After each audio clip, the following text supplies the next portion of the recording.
The morning sun cast long shadows across the dusty main street of Cheyenne, Wyoming territory, as Mary Whitford stood before the looking-glass in her family's modest parlor.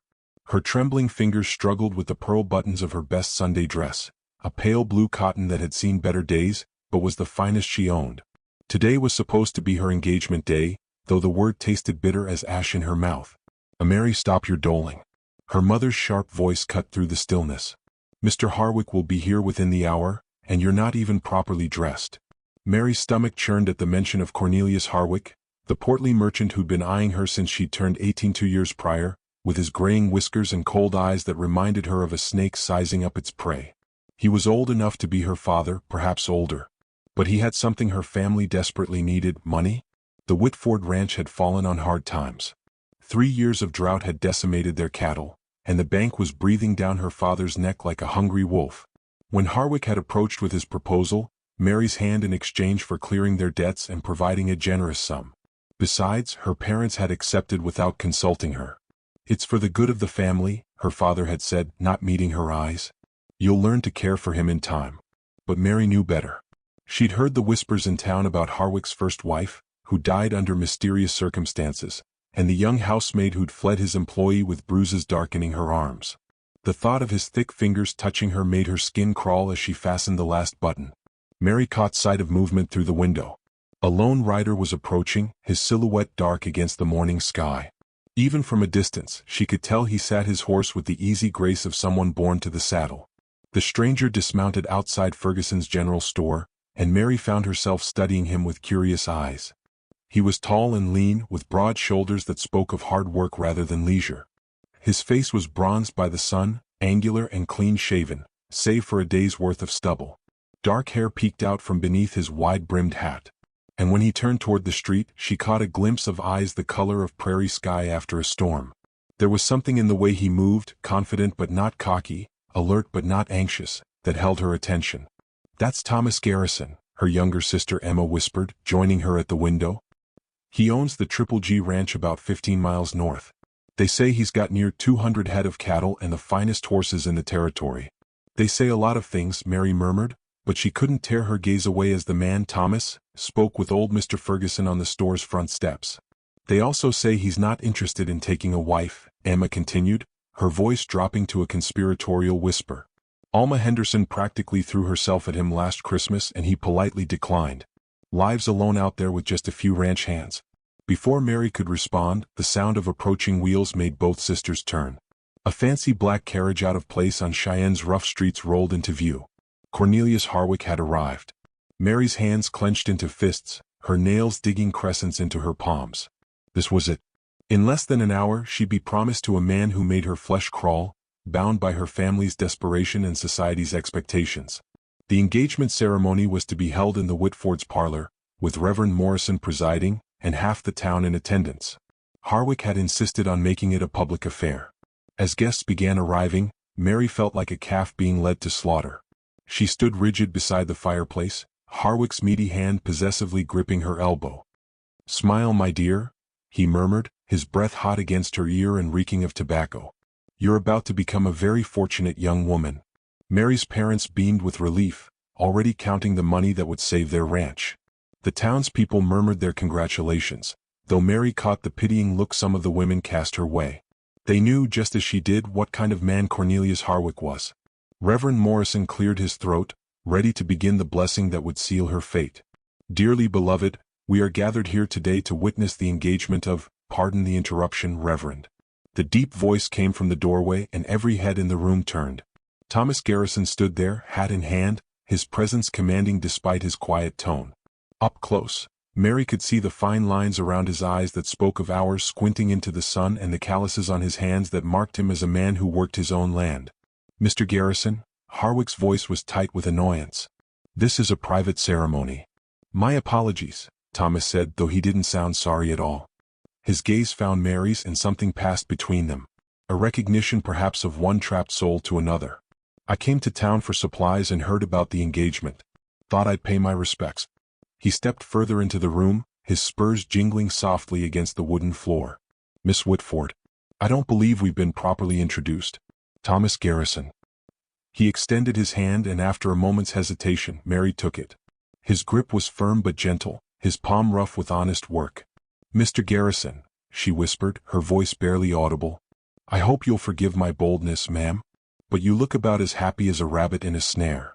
His voice was low enough that only she and Harwick could hear. "This what you want?"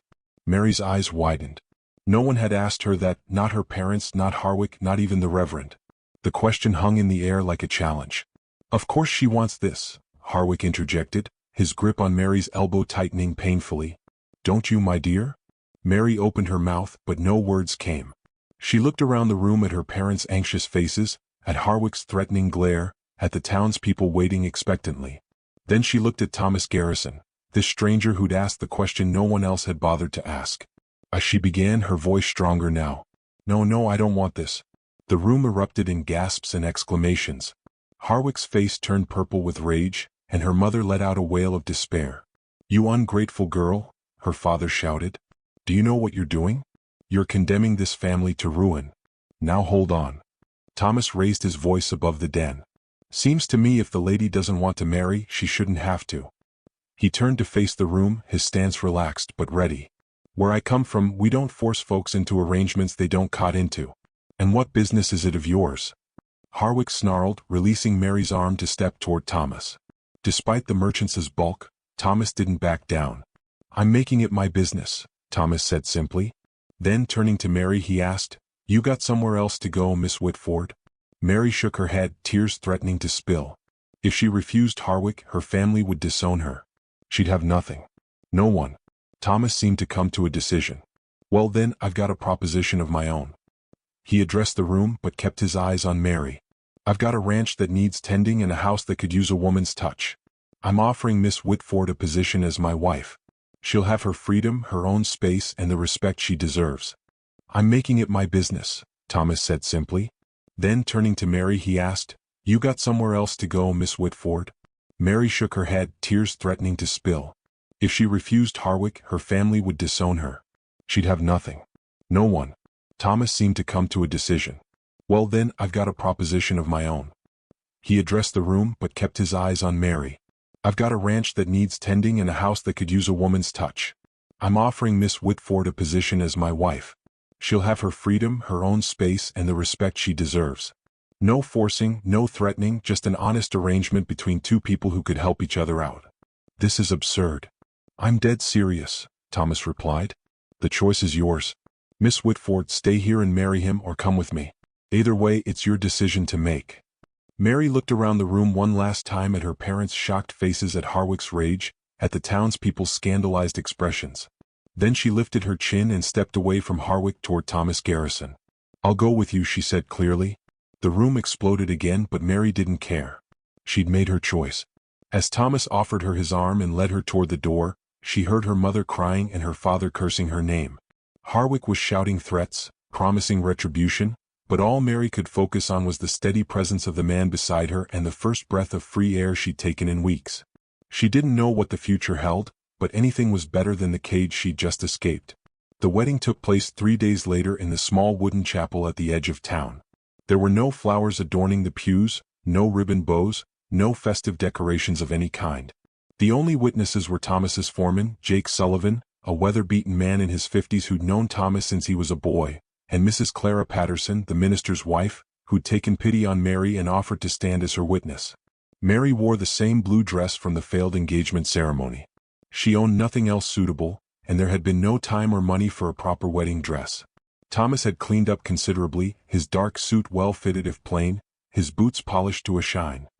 He stood at the altar with the same quiet confidence he'd shown in her parents' parlor, though Mary caught him running his thumb nervously along his hat brim as she walked down the aisle. Reverend Morrison performed the ceremony with obvious reluctance. Word had spread quickly through Cheyenne about the scandalous turn of events, and the Reverend clearly disapproved of the hasty marriage. He rushed through the vows, his voice clipped and formal. "Do you, Thomas James Garrison, take Mary Elizabeth Whitford to be your lawfully wedded wife?" "I do." Thomas's voice was steady. "Sure." "And do you, Mary Elizabeth Whitford, take Thomas James Garrison to be your lawfully wedded husband?" Mary hesitated for just a moment, the weight of what she was doing settling on her shoulders like a heavy cloak. She was marrying a stranger, leaving everything she'd known behind. But then she remembered Harwick's possessive grip, her parents' betrayal, and the cage they'd tried to lock her in. I do. There was no celebration afterward, no wedding breakfast or dancing. Thomas helped Mary onto the wagon seat, her single trunk of belongings already loaded in the back, and they set off for the Triple G Ranch as the afternoon sun began its descent toward the horizon. The first hour passed in silence. Mary stole glances at her new husband as he handled the reins with practiced ease. His profile was strong against the endless sky, jaw set with determination. She wondered what thoughts were running through his mind. What had possessed him to make such an impulsive offer to a woman he didn't know? What? The word escaped before she could stop it. Thomas glanced at her, one eyebrow raised. What? Why did you offer to marry me? You don't know me. You could have any woman in the territory from what I hear. A wry smile tugged at the corner of his mouth. That what you hear? He was quiet for a moment, eyes on the route trail ahead. My parents died when I was 15. Fever took them both within a week. I know what it's like to feel trapped, to have folks making decisions about your life without asking what you want. Nobody should be forced into something like that. But marriage, that's a mighty big commitment to make for a stranger's freedom. Maybe he allowed. But I've been running that ranch alone for 5 years now. Gets lonesome and there's work enough for two. I figured if I was going to take a wife eventually, might as well be someone who needed help as much as I needed company. He glanced at her again. Besides, something about the way you looked in that parlor, like a wild horse about to be broken, didn't sit right with me. Mary didn't know what to say to that, so she said nothing. The wagon rolled on, and gradually the landscape began to change. The scattered buildings of Cheyenne gave way to open prairie, endless grassland that rippled like a golden sea in the wind. She'd lived her whole life in town or on her family's small ranch just outside it. She'd never seen country this big, this empty. There, Thomas said eventually, pointing ahead, that's home. Mary followed his gesture and saw the Triple G Ranch spread out before them in the valley below. It was bigger than she'd expected. A sturdy log house with a proper shingle roof, a large barn, several outbuildings, and corral fences stretching out to contain horses that grazed peacefully in the fading light. Smoke rose from the house's chimney, and she could see a few ranch hands moving about their evening chores. It's beautiful, she said softly, and meant it. Thomas pulled the wagon up to the front of the house and Mary got her first close look at her new home. The house was well built with a covered porch running along the front and glass windows, a luxury on the frontier. It was clear that Thomas had put work and care into the place. I'll get your trunk, Thomas said, hopping down from the wagon. He came around to help her down, his hands gentle but impersonal at her waist. Jake's wife, Bessie, came by yesterday to air out the house and stock the pantry. She said to tell you she'll come by tomorrow to help you get settled. Mary followed him into the house, her eyes taking in everything. The main room was large and open with a stone fireplace at one end and a kitchen area at the other. The furniture was simple but well made. A table and chairs, a rocking chair by the fire, shelves lined with a few books. Everything was clean, but had the sparse feeling of a bachelor's home. Your room is through here, Thomas said, leading her down a short hallway. He opened a door to reveal a small but pleasant bedroom with a brass bed, a washstand, and a wardrobe. I'll bunk in the spare room for now. Figured you'd want your privacy while we figure things out. Mary turned to him, surprised by his consideration. Thank you. He shifted uncomfortably, suddenly seeming younger than his 28 years. I want to be clear about something.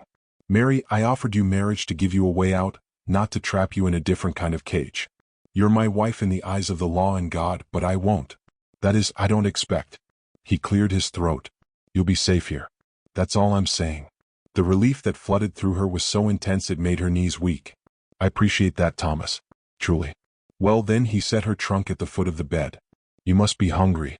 I'm not much of a cook, but I can manage beans and cornbread if that suits.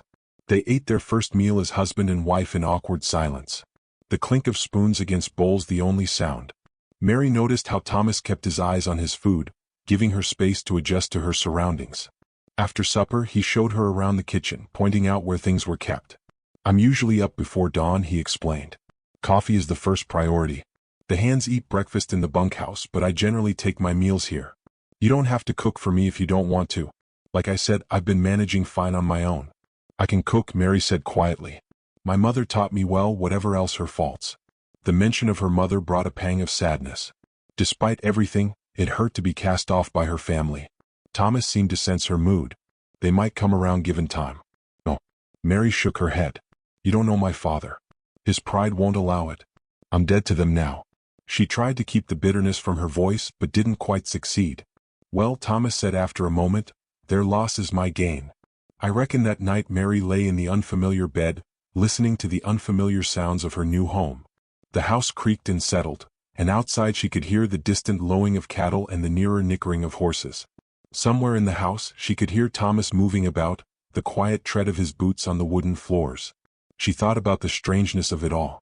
3 days ago she'd been preparing to marry Cornelius Harwick, resigned to a life of misery. Now she was Mrs. Thomas Garrison, wife to a man she barely knew. Mistress of a ranch 15 miles from anything familiar. It should have been terrifying. But instead she felt something she hadn't experienced in months. Oh, Thomas had given her more than just an escape. He'd given her dignity, respect, and the promise of freedom to be herself. She didn't know what would come of this unusual marriage. But for the first time in her life she had choices. That alone was worth any uncertainty as sleep finally claimed her. Mary's last thought was of Thomas's eyes when he'd asked her what she wanted. Blue as a storm sky and just as full of possibility. Mary woke to the sound of pans clattering in the kitchen and the rich aroma of coffee brewing. For a moment she forgot where she was. But then the events of the past few days came flooding back. She dressed quickly in her simplest work dress and made her way to the kitchen where she found Thomas trying to balance a skillet over the stove flame. "Morning," he said without turning around. "Coffee's ready if you want some." "Let me help with that," Mary said, noticing the precarious angle of the skillet. "You're about to lose those eggs to the floor." Thomas stepped aside gratefully. Never did get the hang of cooking and doing everything else at the same time. Mary took over at the stove, her movements practiced and efficient. Within minutes, she had eggs frying properly and was slicing bread for toast. "Do the hands expect breakfast from the house?" "No, Bessie handles that in the cookhouse and this is just for us." He paused. "Though I usually just make do with coffee and whatever's left from the night before." "Well, that changes starting today," Mary said firmly. "A man can't do a full day's work on an empty stomach." They ate together at the small table, and Mary felt some of the awkwardness from the previous evening begin to ease. Thomas explained the daily routine of the ranch, feeding the horses, checking the cattle, mending fences, and the dozen other tasks that kept the place running. "I don't expect you to do ranch work," he said carefully. "But if you're interested in learning, I want to help," Mary interrupted. "I may be a town girl, but I'm not afraid of hard work." After breakfast, Thomas took her out to meet the horses. The barn was warm and smelled of hay and leather, a not unpleasant combination. Several horses nickered as they entered, and Thomas moved among them with obvious affection. "This here's Dusty," he said, stroking the neck of a bay mare. "She's gentle as they come. Thought you might like to learn to ride on her." Mary reached out tentatively to touch the horse's soft nose. "She's beautiful, but I should tell you, I've only ridden in carriages before." "Everyone starts somewhere," Thomas said with a smile. "We'll take it slow." The riding lesson was a disaster. Mary couldn't get the hang of mounting properly, her skirts tangling and causing her to slip. When she finally managed to get into the saddle, Dusty took 2 steps before Mary panicked and gripped the reins too tight, causing the mare to back up in confusion. "Easy, easy," Thomas soothed, talking as much to Mary as to the horse. "Loosen up on those reins. Dusty knows what she's doing. You just need to trust her."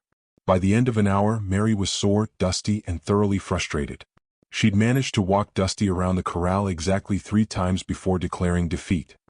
"I'm hopeless," she said, letting Thomas help her down. Her legs wobbled when they hit the ground. "You did fine for a first try," Thomas assured her. Rome wasn't built in a day. The next challenge came with the vegetable garden. Bessie Sullivan arrived mid-morning, a stout woman with graying hair and kind eyes. She took one look at Mary's soft hands and shook her head. "Hey, Lord have mercy. We've got work to do. Come on, dear. Let me show you the garden." The garden was larger than Mary expected, with neat rows of vegetables in various stages of growth. Bessie handed her a bucket and pointed to the well. "A first thing every morning. These plants need water. The ones in the east row are thirsty devils. They'll need 2 buckets each." Mary's arms were aching by the 5th bucket, and she'd only watered half a row.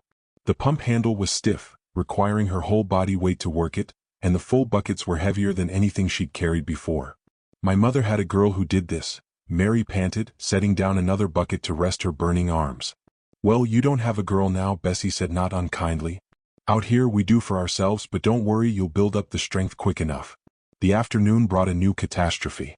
Mary attempted to make bread, something she'd done dozens of times at home. But the stove here was different. The altitude affected the rising, and she'd added too much salt in her nervousness. The result was flat, hard discs that could have been used as wagon wheels. She was near tears when Thomas came in for supper, staring at the ruined bread and the burned stew she'd attempted. "I'm sorry," she said miserably. "I've wasted good food and hey now," Thomas interrupted gently. "No harm done. I've eaten worse and survived." He picked up one of the bread discs and tapped it against the table with a grin. "Besides, these might come in handy if we need to patch the roof." Despite herself, Mary laughed. They made do with cold meat and pickles from the pantry, and Thomas told her stories about his own cooking disasters when he'd first started living alone. But the real test came 3 nights later. When the wolves came, Mary woke to the sound of cattle lowing in distress and horses screaming in the barn. Thomas was already up, pulling on his boots and grabbing his rifle. "What is it?" Mary asked, heart pounding. "Wolves," he said grimly. "They're after the calves. Stay in the house." But Mary could hear the panic in the animals' voices, could see through the window the dark shapes circling the cattle pen. Without thinking, she grabbed the shotgun from above the fireplace and followed Thomas out. "I told you to stay inside," he shouted over the chaos. "And let you face them alone," Mary shouted back. "Tell me what to do." Thomas looked like he wanted to argue, but there wasn't time.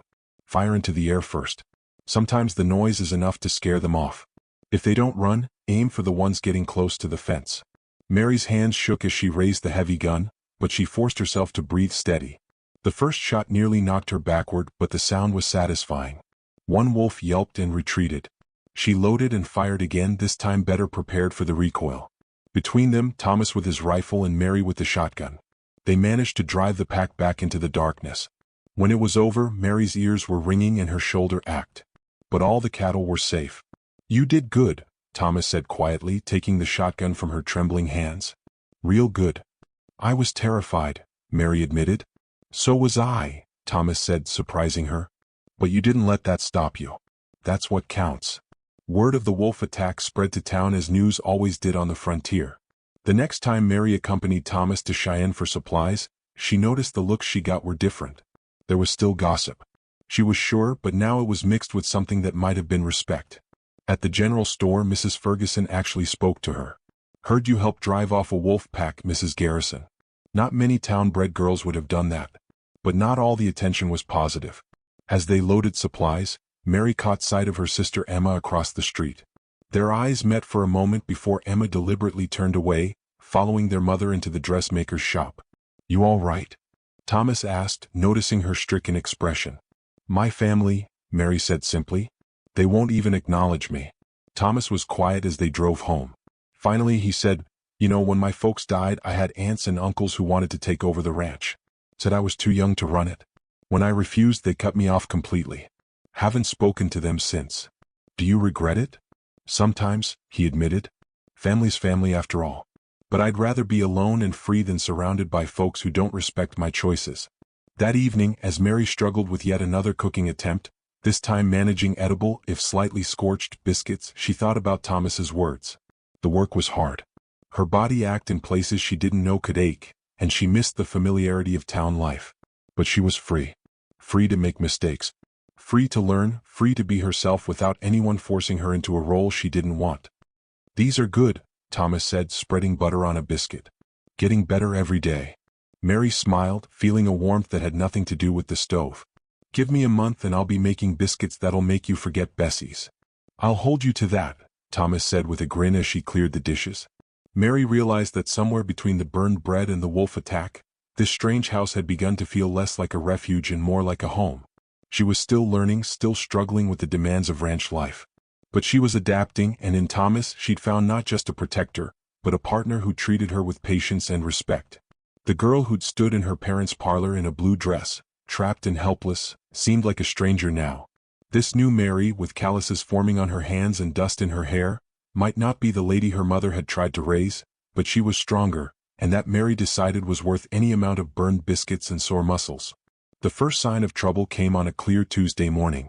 3 weeks after the wolf incident, Thomas had ridden out early to check the eastern pastures, leaving Mary to tend the garden. She was bent over the tomato plants, tying up the heavy vines, when she heard horses approaching, too many horses for it to be Thomas returning alone. She straightened, shading her eyes against the sun, and felt her blood run cold.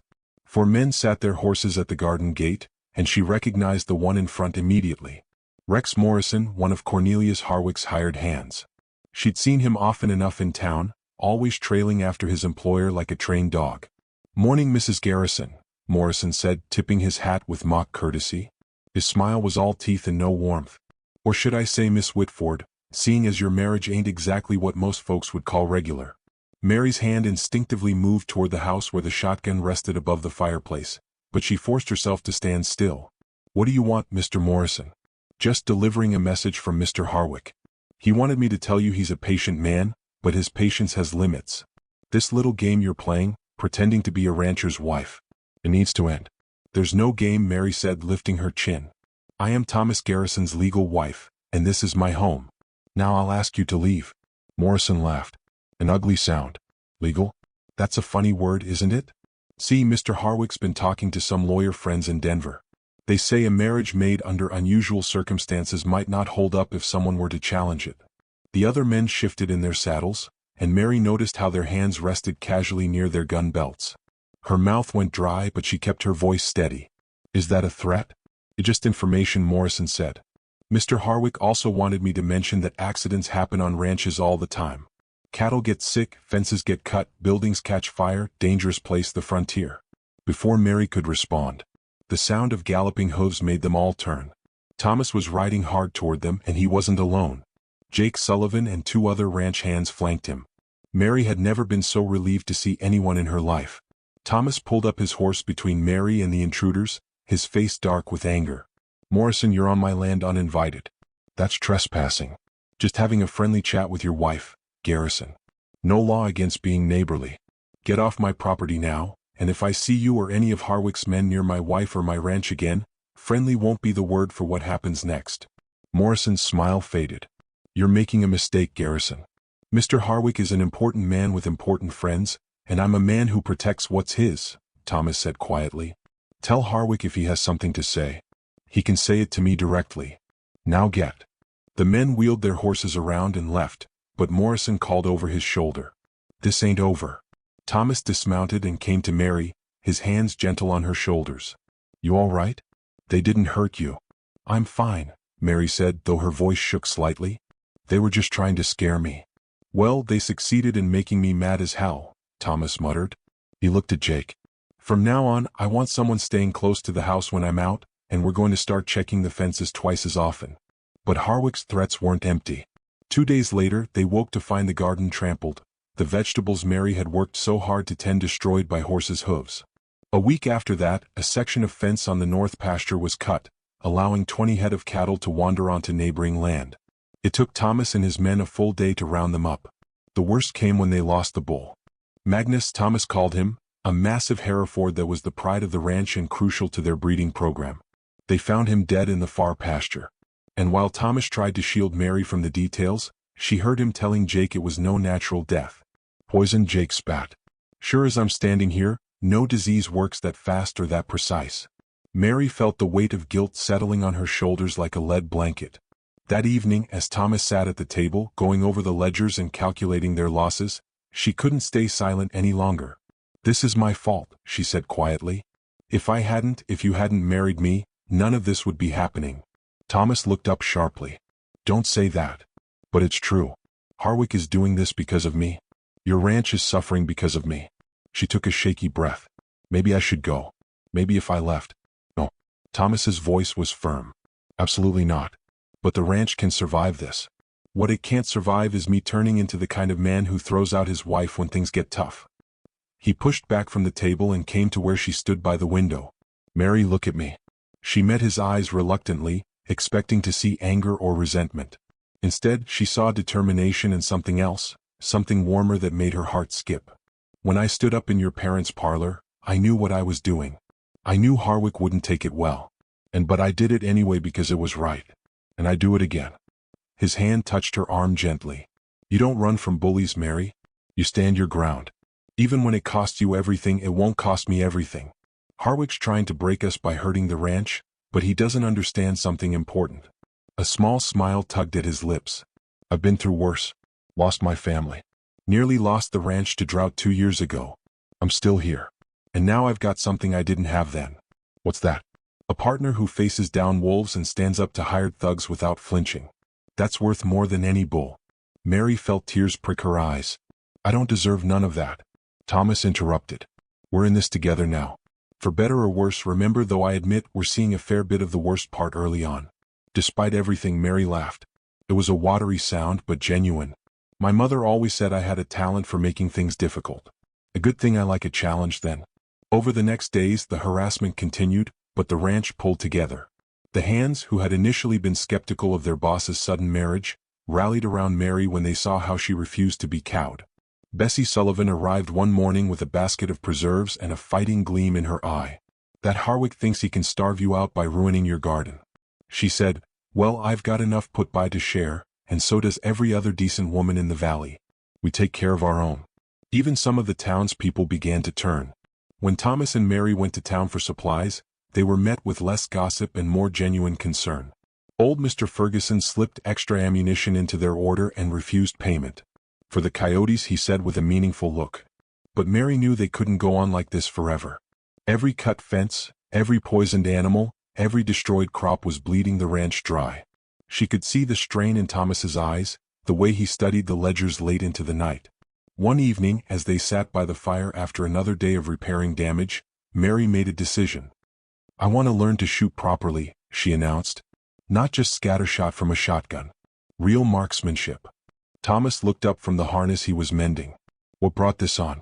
If they're going to keep coming, I want to be ready. Really ready. I won't be a liability. He studied her for a long moment, then nodded. All right, we'll start tomorrow. As Mary prepared for bed that night, she thought about how much had changed in just a few short weeks. She'd come to this ranch as a refugee, running from one life without any clear idea of what the next would hold. Now, despite the threats and harassment, despite the fear that gnawed her whenever Thomas was out of sight, she felt more at home than she ever had in her parents' house. Harwick and his men might destroy crops and kill cattle, but they couldn't touch what really mattered, the respect Thomas showed her. The partnership they were building, the strength she was discovering in herself. Tomorrow she would learn to shoot, and after that she would learn whatever else she needed to protect this new life. As she drifted off to sleep, she heard Thomas moving about in his room across the hall, and felt safe despite everything. Harwick had wealth and power and cruel men at his command, but Mary was no longer the frightened girl he tried to claim. She was a rancher's wife now, with dirt under her nails and steel in her spine. Let him come, she thought. We'll be ready. The morning after the latest fence cutting, Thomas and Mary worked side by side, rearing barbed wire under a scorching sun. Mary's hands, once soft and pale, were now tanned and capable, though Thomas still insisted she wear thick gloves to protect them from the vicious barbs. Hold it steady there, Thomas instructed, showing her how to twist the wire tight. That's it. You're getting the hang of this faster than Jake did when he first started. Mary smiled at the compliment, wiping sweat from her brow. Over the past weeks, she'd thrown herself into learning every aspect of ranch work. Her shooting had improved dramatically. She could now hit a tin can at 50 paces with Thomas's rifle. She'd learned to rope a calf, brand cattle, and even help with birthing when one of the cows had trouble delivering. Thomas, she said as they worked, I've been thinking about the cattle prices, and when I was in town yesterday, I overheard Mr. Patterson saying the railroad's paying top dollar for beef in Denver. Thomas paused in his work. That's a 3-day drive, risky with Harwick's men lurking about, but if we could get even half the herd there, it would more than make up for our losses. Mary had spent the previous evening going over the ledgers, her mind sharp with numbers in a way that had surprised them both. I calculated it out. Even accounting for the drive costs and potential losses, we'd clear enough to buy replacement breeding stock and have money left over for winter supplies. Thomas studied her, a slow smile spreading across his face. When did you learn so much about cattle economics? My father may have treated me poorly, but he did teach me figures. I used to help with his books before. She trailed off, then shook her head. The point is, I think this could work. And if we time it right, send the drive out when Harwick's not expecting it. It's a good plan, Thomas admitted. I'll talk to Jake about putting together a crew. As they continued working, Mary felt a warmth that had nothing to do with the sun. These moments of partnership, of being truly useful and valued, meant more to her than any comfort her old life had offered. That evening, as they sat down to supper, Mary's cooking had improved considerably. And tonight's stew was actually quite good. Thomas cleared his throat. "I want to thank you," he said quietly, "for everything you've been doing. The ranch feels different with you here." "Better." Mary felt heat rise to her cheeks. "I'm just doing my part." "No, it's more than that." Thomas seemed to struggle for words. "My mother used to say a house wasn't a home without a woman's touch. But I never understood what she meant until now. It's not just the curtains you hung or the flowers you planted by the porch. It's the whole place feels alive again." Their eyes met across the table, and Mary felt something shift between them. The careful distance they'd maintained, the polite friendship. It was evolving into something deeper. She'd caught herself watching Thomas when he worked, admiring the way his shoulders moved, the gentle way he handled the horses, and sometimes she caught him watching her too. "Thomas," she began, not sure what she wanted to say, but he held up a hand. "I know we started this arrangement for practical reasons," he said. "And I meant what I said about not expecting, that is, not pushing for anything you're not ready for." But Mary, a shout from outside interrupted him. They both jumped up, Thomas grabbing his rifle as Jake Sullivan burst through the door. Boss, we got trouble. Someone set fire to the hay barn." They raced outside to see orange flames licking at the structure where they stored winter feed for the cattle. Ranch hands were already forming a bucket brigade from the well, but Mary could see it was spreading fast. "The wind's pushing it toward the horse barn," Thomas said grimly. "We need to get the animals out." Without hesitation, Mary ran for the horse barn. The smoke was already thick and she could hear the horses screaming in fear. She grabbed a rope and plunged inside where Thomas was already working to free the terrified animals. "Take Dusty first," he called over the roar of flames. "She'll lead the others." Mary found the mare's stall and managed to slip a rope around her neck. The horse's eyes were wild with fear, but Mary kept her voice calm and steady, the way Thomas had taught her. "Easy girl, easy now. We're getting out of here." Together they managed to evacuate all the horses, though Mary's lungs burned from smoke and her dress was singed in places. The hay barn was a total loss. But they'd saved the horse barn and more importantly the animals. As dawn broke over the smoky ruins, Thomas surveyed the damage with grim eyes. "Half our winter feed gone. That's going to hurt come snow season." "We'll manage," Mary said firmly. "We'll cut hay from the far meadows. Buy what we can't cut. We've made it this far." Thomas looked at her, her face smudged with soot, her hair wild, her dress ruined, and something fierce and tender crossed his features. "You could have been hurt when I saw you run into that barn." "You were in there too," Mary pointed out. "We're partners. Remember where you go. I go." He reached out and brushed a streak of ash from her cheek, his touch lingering. "Mary, what I was trying to say earlier before." "I know," she said softly. "I feel it too." They stood there in the morning light, surrounded by destruction, but somehow closer than ever. Mary realized that somewhere between learning to shoot and fighting fires, between mending fences and calculating cattle prices, she'd fallen in love with this quiet, strong man who'd offered her freedom and given her so much more. "When this is over," Thomas said, his voice rough, "when we've dealt with Harwick and his threats, I want to court you proper, the way I should have from the start." Mary laughed, surprising them both. "Thomas Garrison, we're already married." "That doesn't mean you don't deserve to be courted," he said stubbornly. "Flowers and Sunday drives and all of it." "I'd rather have sunrise fence mending and fighting fires together," Mary said honestly. "Though flowers would be nice too." Before Thomas could respond, Jake approached with several of the hands. "Found these near the treein," he said, holding up some rags that reek of kerosene. "And horse tracks leading back toward town." Thomas's jaw tightened. "Harwick's getting bolder or more desperate," Mary said thoughtfully. "Think about it. First it was cut fences and poison cattle. Now it's arson. He's escalating because the smaller tactics aren't working." "She's right," Jake agreed. "Man gets dangerous when he's desperate." Thomas nodded slowly. "Then we need to be ready for whatever comes next. Jake, I want guards posted every night." And Mary, he turned to her. "I want you to start carrying that pistol I've been teaching you with." "Already do," Mary said, patting her apron pocket where the small revolver rested. Over the next days they worked to repair what damage they could. Word of the fire spread and more neighbors came to help. The Andersons brought hay from their surplus. The Mitchells offered the use of their wagon for the Denver cattle drive. Even some townspeople who'd initially shunned Mary arrived with supplies and sympathy. At Harwick, showing his true colors, Mrs. Patterson said as she helped Mary salvage what they could from the burned barn. "Folks are starting to see what kind of man he really is." One evening, as Mary was checking on the horses, a task she'd taken on as her special responsibility, she found Thomas already in the barn brushing down his stallion. Warrior couldn't sleep either, she asked. Too much on my mind, he admitted. The cattle drive, the ranch, Harwick. He paused. Mary moved closer, taking comfort in his solid presence. We're going to get through this, Thomas. Together, he set down the brush and turned to her. That day in your parents' parlor, I thought I was just giving you a way out. I never imagined. He reached out, his fingers intertwining with hers. You've become everything to me, Mary. This ranch, this life, none of it means anything without you. Mary's heart was pounding as she looked up at him. Show me, she whispered. Thomas pulled her close and their lips met in their first real kiss. It was gentle and fierce at once, full of promise and passion held in check for too long. When they finally pulled apart, both were breathless. I love you, Thomas said simply. Not because you're my wife on paper, but because you're my partner in truth, because you're brave and smart and stubborn as a mule when you need to be. I love you too, Mary replied, her voice thick with emotion. You gave me freedom, but more than that, you gave me a purpose, a real life, not just an existence. They stood there in the barn, holding each other as the horses nickered softly around them. Tomorrow would bring new challenges. The cattle drive to plan. Harwick's next move to anticipate. A ranch to run. But tonight they had this moment, this truth between them. No more separate rooms, Mary said against his chest. We're husband and wife in truth now, not just in law. Are you sure? Thomas pulled back to look at her. I don't want you to feel. She silenced him with another kiss. I'm sure. We've been building toward this since the day you asked me what I wanted. Now I know the answer. I want you, Thomas. I want this life we're making together. As they walked back to the house hand in hand, Mary thought about how far she'd come from the frightened girl in the blue dress.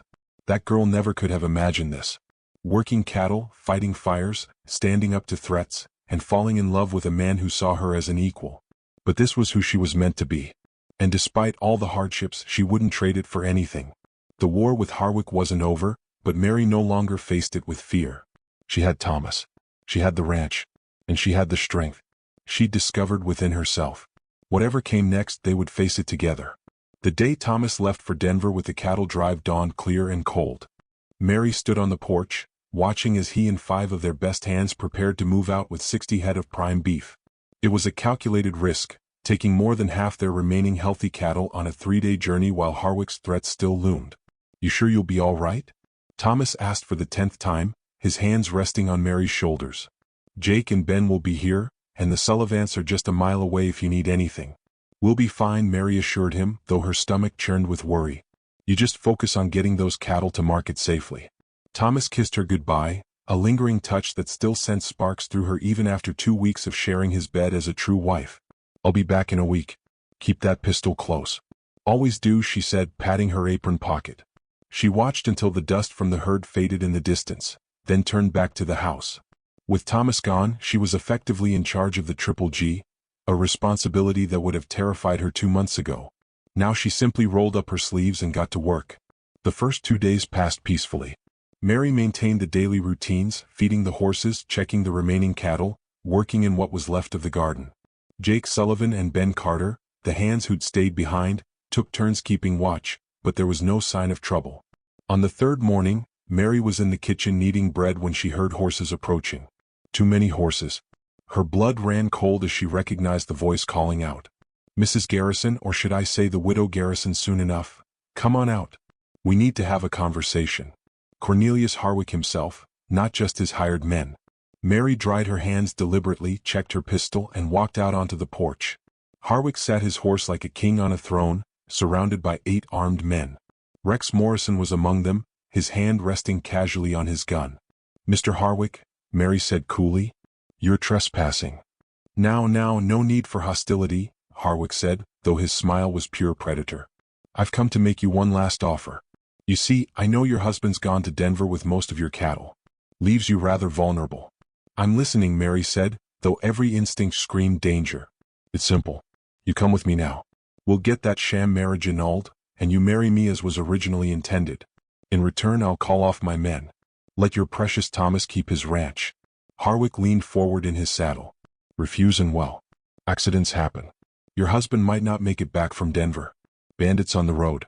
You understand. And this ranch might just burn to the ground with everyone in it. Mary felt rage rise in her throat like bile. You're threatening to murder my husband. I'm offering you a choice. Harwick corrected. You come willingly and everyone lives. Force my hand. And he shrugged. I need time to think, Mary said, fighting to keep her voice steady. You have 1 hour, Harwick said. We'll wait right here. Try anything foolish. And my men have orders to burn everything. Mary went back inside, her mind racing. Jake and Ben were in the barn. She could see Harwick's men had positioned themselves to watch all the exits. She was trapped, but her mind refused to accept it. There had to be a way out. Think, she commanded herself. And what would Thomas do? Then she remembered the signal fire. Thomas had set up a system where a fire on the hill behind the house would alert the neighboring ranches to trouble. But lighting it would mean leaving the house, and Harwick's men would see her. Unless Mary moved quickly but casually as if preparing for departure. She packed a bag, making sure to pass by windows where Harwick could see her apparent cooperation. But she also soaked rags and kerosene from the lamp supply, stuffing them in her pockets. In the kitchen, she penned a quick note and left it where Jake would find it if he managed to get to the house. 40 minutes into her hour, Mary emerged with her bag. I need to say goodbye to the horses, she announced. Dusty especially. Surely you can grant me that. Harwick waved dismissively. Morrison, go with her. Make sure she doesn't try anything. Perfect. Morrison was overconfident, used to bullying people who couldn't fight back. Mary walked to the barn, Morrison trailing behind. Jake and Ben were there, held at gunpoint by 2 of Harwick's men. I'm sorry, Mary said to Jake, making sure her voice carried. I have to go with Mr. Harwick. There's no other choice. She met Jake's eyes meaningfully. Take care of Dusty for me. You know how skittish she gets during storms. Jake's eyes narrowed slightly. There wasn't a cloud in the sky, but he nodded. Yes, ma'am. I understand. Mary moved to Dusty's stall. Morrison, following lazily as she stroked the mare's neck, she whispered softly, then suddenly grabbed the pitchfork, leaning against the wall, and swung it hard at Morrison's head. He went down with a grunt. Now! Mary shouted. Jake and Ben moved simultaneously, using the distraction to overpower their guards. Mary didn't wait to see the outcome. She grabbed a torch from the wall, lit it with shaking hands, and ran for the back door of the barn. Stop her! Harwick's voice roared from outside. Mary burst from the barn and ran for the hill, her skirts hampering her speed. Bullets winded past her head, but she didn't stop. Her lungs burned as she climbed, the torch heavy in her hand. Just a little further.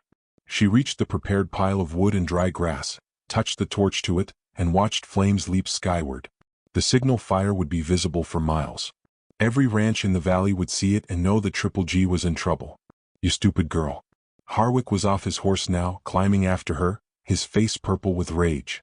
You've signed your own death warrant. Mary drew her pistol, proud that her hand barely shook. Stay back, Harwick. I'm a good shot now. Thomas taught me well. He paused, but his men were spreading out, trying to flank her. She could see Jake and Ben fighting in the barn doorway, outnumbered but holding their own. The fire blazed higher behind her, black smoke billowing into the sky. You think your neighbors will reach you in time? Harwick snarled. I'll have you and this whole place in ashes before the sound of galloping horses cut him off. But it wasn't from the direction of the neighboring ranches.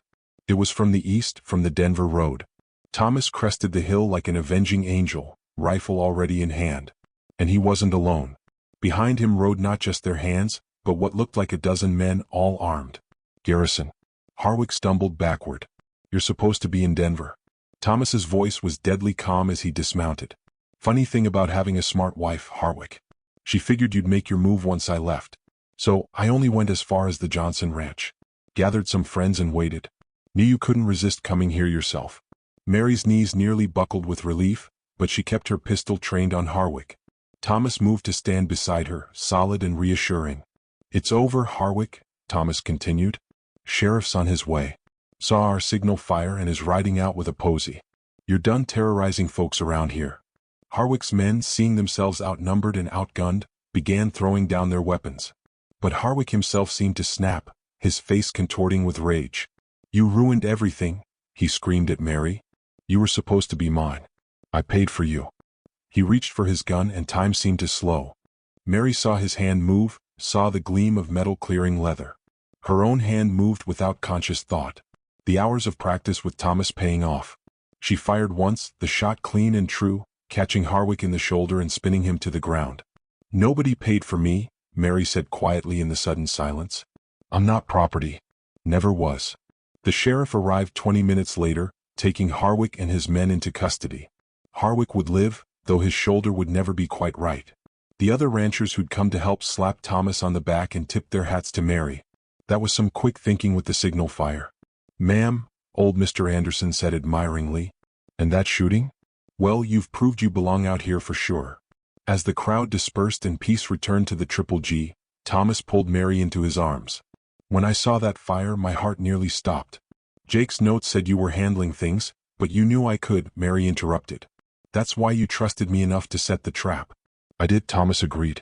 "But that doesn't mean I wasn't terrified. And if anything had happened to you, Tad, but it didn't," Mary said firmly. "We're both here. We're safe and Harwick won't be bothering us anymore." They stood on the hill beside the dying signal fire, looking out over their ranch. The barn still stood. The horses were safe, and their remaining cattle grazed peacefully in the pasture. It wasn't perfect. They had lost a lot to Harwick's campaign of terror. But it was theirs. "You know what this means," Thomas said, a smile tugging at his lips. "What?" "You're a true rancher's wife now. Fought off rustlers, saved the stock, shot a villain. They'll be telling this story in Cheyenne for years." Mary laughed, leaning into his embrace. "Good.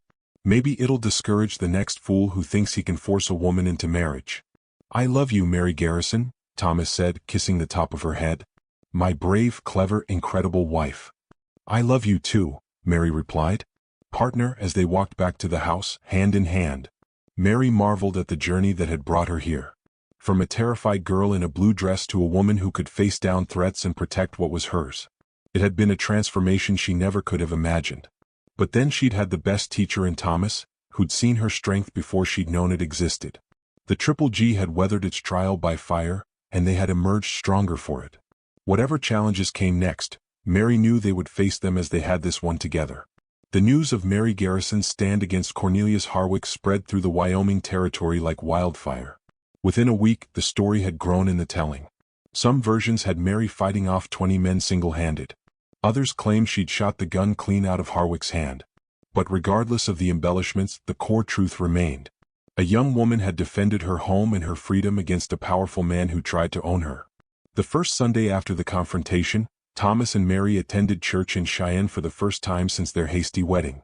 As they entered the small wooden chapel, conversation stopped.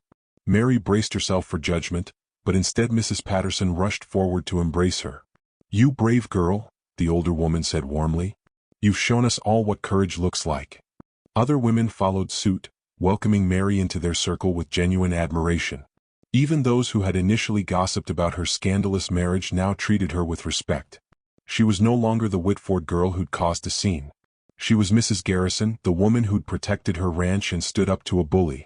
After the service, Judge Samuel Crawford, newly arrived from Denver to preside over Harwick's trial, approached them. He was a dignified man with silver temples and keen eyes. "Mrs. Garrison, Mr. Garrison," he said, tipping his hat. "I've been reviewing the case against Mr. Harwick, attempted arson, destruction of property, threatening murder, and attempted murder of you. Mrs. Garrison, he'll be facing significant time in prison." "Good," Thomas said firmly. "He terrorized this community long enough." "Indeed," the judge agreed. "I'll need your testimony, Mrs. Garrison. But I want you to know what you did took remarkable courage. This territory needs more people like you."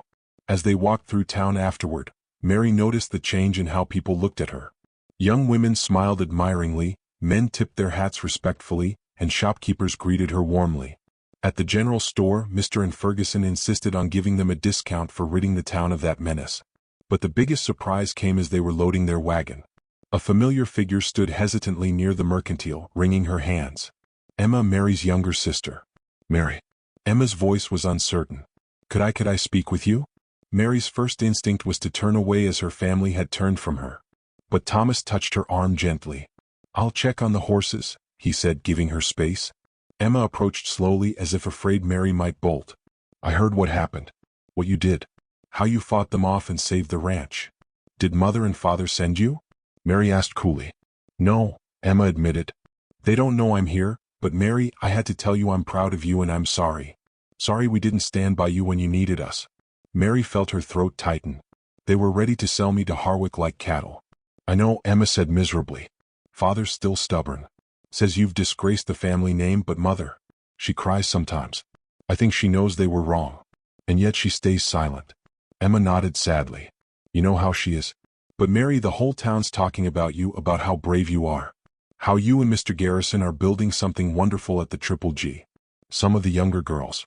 They look up to you now. You showed them they don't have to accept whatever marriage their parents arrange. Mary studied her sister's face, seeing genuine admiration there. It wasn't easy, Emma. There were times I wondered if I'd made a terrible mistake. But you didn't, Emma said firmly. You found real love and real partnership. That's more than most women get.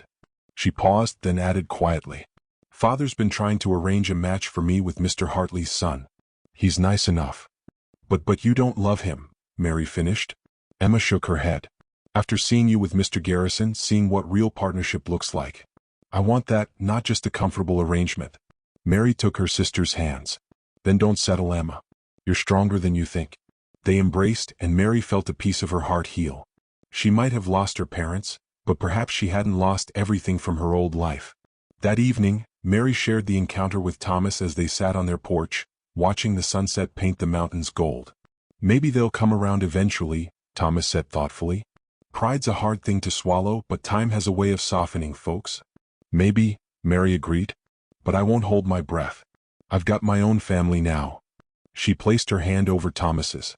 This ranch, you the hands who've become like brothers, that's my family. Speaking of the ranch, Thomas said, I've been thinking that land to the south, the Henderson property, old man Henderson's looking to sell and move to California to be near his daughter. Mary's eyes lit up. That would double our grazing land. We could expand the herd, maybe even start breeding horses seriously. My thoughts exactly. With the money from the Denver cattle sale and what we've saved, we could make him a fair offer. They spent the next hour planning, discussing possibilities, dreams taking shape in the gathering darkness. This was what Mary loved most about their partnership. The way they built their future together, brick by brick, plan by plan.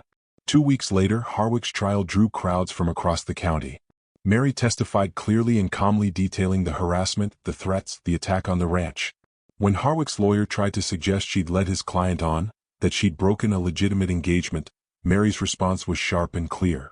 A forced engagement is no engagement at all, she said, meeting the lawyer's eyes steadily. Mr. Harwick tried to buy me from my parents like a piece of property. When that failed, he tried to terrorize me into submission.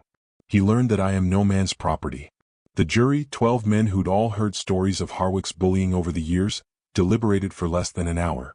Guilty on all charges. Harwick was sentenced to 10 years in territorial prison, and his remaining assets were ordered to be sold to pay restitution to the ranchers he'd harmed. As they left the courthouse, Mary found herself surrounded by well-wishers. The Anderson family, the Mitchells, the Pattersons, neighbors who'd become friends through shared adversity. Even some strangers approached. Women who whispered their thanks for her courage. Men who shook Thomas's hand and congratulated him on his brave wife.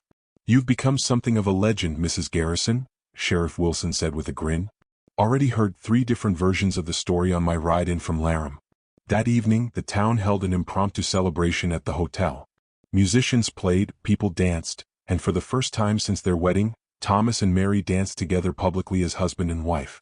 As Thomas spun her around the floor, Mary caught sight of their reflection in the mirror behind the bar, a tall, strong man and a woman with fire in her eyes moving together in perfect harmony. No regrets? Thomas asked softly as they swayed to the music. Not one, Mary replied. Well, maybe one, Thomas raised an eyebrow. Oh, I regret it took so long for us to dance together, she said with a smile. You're quite good at this, Mr. Garrison. Hidden talents, he said, pulling her closer. Mrs. Garrison. As the evening wound down, they made their rounds, accepting congratulations and well wishes. Tomorrow they would return to the ranch, to the daily work of building their life together. There would be challenges ahead. There always were on the frontier. But tonight, they were simply Thomas and Mary Garrison, respected members of the community, partners in every sense of the word. You know what the best part of all this is? Mary asked as they finally headed to their wagon. What's that? We did it together. Not you saving me. Not me proving myself alone. We stood together and won together. Thomas helped her onto the wagon seat, then climbed up beside her. That's how it should be. That's how it'll always be. As they drove out of town under a canopy of stars, Mary reflected on the journey that had brought them here. From a desperate escape to a true partnership, from strangers to lovers. From a girl afraid of her own shadow to a woman who'd faced down armed men, it had been a transformation beyond her wildest dreams. The Triple G Ranch sprawled before them in the moonlight, their castle on the frontier. It wasn't grand or fancy, but it was theirs, built on mutual respect, shared work, and love that had grown from the most unlikely beginning. "Welcome home, Mrs. Garrison," Thomas said as they pulled up to the house. "Home," Mary repeated, savoring the word. "Yes, that's exactly what this is." As they walked hand in hand into their house, Mary knew that whatever the future held, they would face it as they had everything else together, as equals, as partners. The girl in the blue dress was gone forever, replaced by a woman who knew her own worth and had found a man who valued it as much as she did. The frontier had tested her and found her worthy. Now it was time to build the life she'd fought so hard to claim. Winter arrived early that year, blanketing the Wyoming territory in pristine white. The Triple G Ranch, now expanded with the Henderson property purchase, stood strong against the season's first real storm. Mary stood at the kitchen window watching the snow fall as she kneaded bread dough, her movements practiced and sure. The past months had brought prosperity beyond their hopes. The cattle herd had grown. They'd acquired a dozen fine-breeding maras, and the ranch hands now numbered 8. All good men who respected both Thomas and Mary as capable leaders.